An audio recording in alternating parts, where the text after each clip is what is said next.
Hi అండి, పావు బాజీని బయట తినడానికి చాలామంది ఇష్టపడరు. అందుకే ఈ రెసిపీ ఇంట్లోనే ఈజీగా ప్రిపేర్ చేసుకొని తినవచ్చు.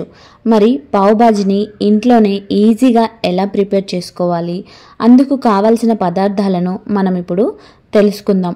పావు బాజీకి ముందు కస్తూరి మెంతి, చాట్ మసాలా, మిర్చి, కరివేపాకు, చిన్నగా తరిగి పెట్టుకున్న ఆనియన్స్, అలాగే క్యారెట్ తురుము, ఉడికించిన ఆలు, క్యాప్సికమ్, అల్లం, టమాటాలు చిన్నగా కట్ చేసి పెట్టుకోవాలి. వీటినన్నిటినీ నేను ఇప్పుడు వీడియోలో చూపెట్టిన విధంగా కట్ చేసి పెట్టుకోండి. ఆ తర్వాత స్టవ్ ఆన్ చేసి విజిల్ కుక్కర్ని పెట్టుకోండి. ఇందులో మనం ముందుగా 1 స్పూన్ గీ వేసుకుంటున్నానండి. నెయ్యి వేడెక్కాక ఇందులో చిన్నగా తరిగి పెట్టుకున్న ఆనియన్స్ వేసుకుంటున్నాను. ఆనియన్స్ కలర్ చేంజ్ అయ్యేంత వరకు మనము నెయ్యిలో వేయించుకోవాలి. కలర్ చేంజ్ అయ్యాక 1 టేబుల్ స్పూన్ అల్లం పేస్ట్ వేసుకోండి.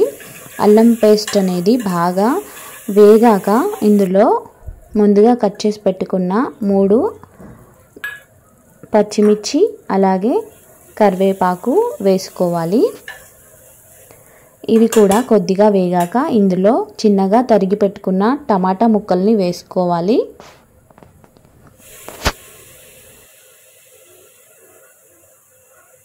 ఆ తర్వాత ముందుగా చిన్నగా తరిగి పెట్టుకున్న క్యాప్సికమ్ ముక్కల్ని కూడా ఇందులో వేసుకోండి. ఇప్పుడు చిన్నగా తరిగి పెట్టుకున్న క్యారెట్ ముక్కల్ని వేసుకుంటున్నాను.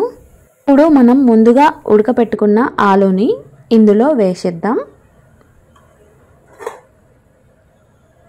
వీటినన్నిటిని బాగా మిక్స్ చేయండి.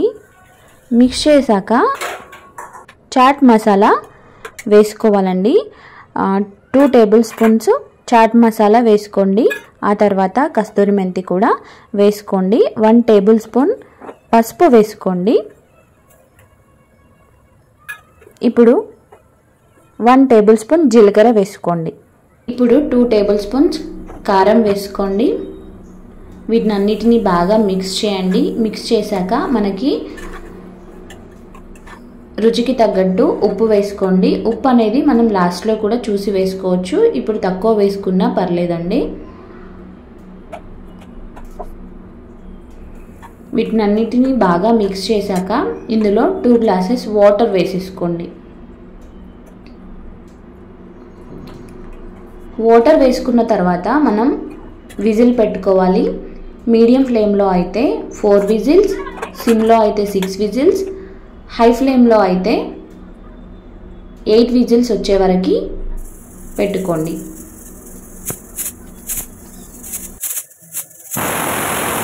పావు బాజీ రెసిపీ రెడీ అయిపోయిందండి. ఇప్పుడు మనం ఒక బౌల్లోకి తీసుకుందాం.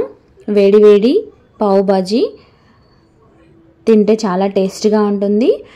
ఇప్పుడు మీరు ఒకసారి